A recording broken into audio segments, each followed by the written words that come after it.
I mean, lots of dramatic things have happened to you over the years, Richard. I can never work out if you're one of the world's unluckiest people or luckiest, because you always manage to survive, and yet you do get bedeviled by all these crises. Which camp do you think you're in? It's a good question. I mean, I was arguing with a friend about the existence of God or not over dinner in the Great House just before this fire took place. And the next morning I was thinking, now, was God really nice to us by allowing us all to survive, or was he punishing me for questioning his existence? But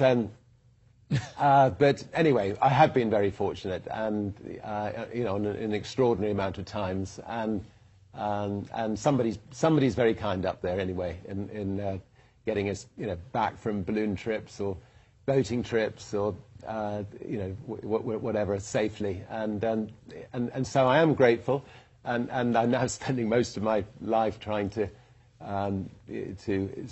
say thank you by working quite hard on, you know, on important causes to try to make a difference. So we'll see how it goes. Do you believe more or less in God since the day after your conversation over dinner?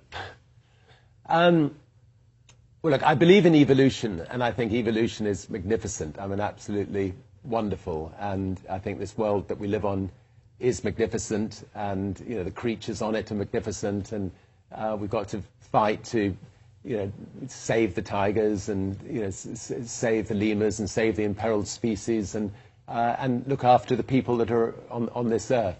You know, I do think that religion has done a lot of harm over the years, and just because one's born in one country and not another country, you know, one shouldn't necessarily think that, you know, our God is the right God and somebody else's God is the wrong God. So, you know, I see myself as a humanitarian, you know, who loves people.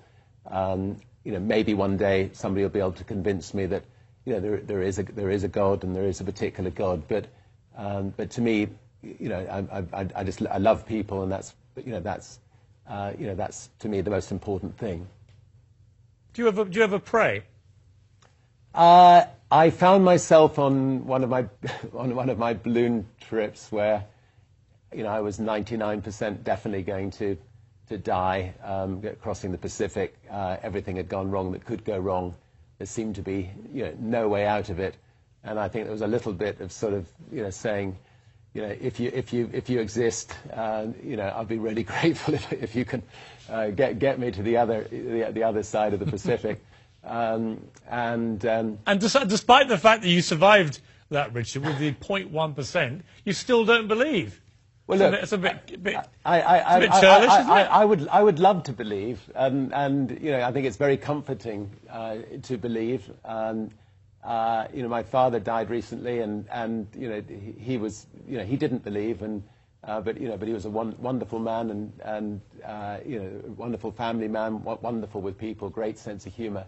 You know, but it obviously it'd be very comforting to feel that, you know, that he's still somewhere, but he's definitely, you know, here in spirit with all of the family, and you know, if somebody can convince me that there is a God, it would be wonderful. But you know, I do believe that evolution is likely to be, you know, likely to be the truth.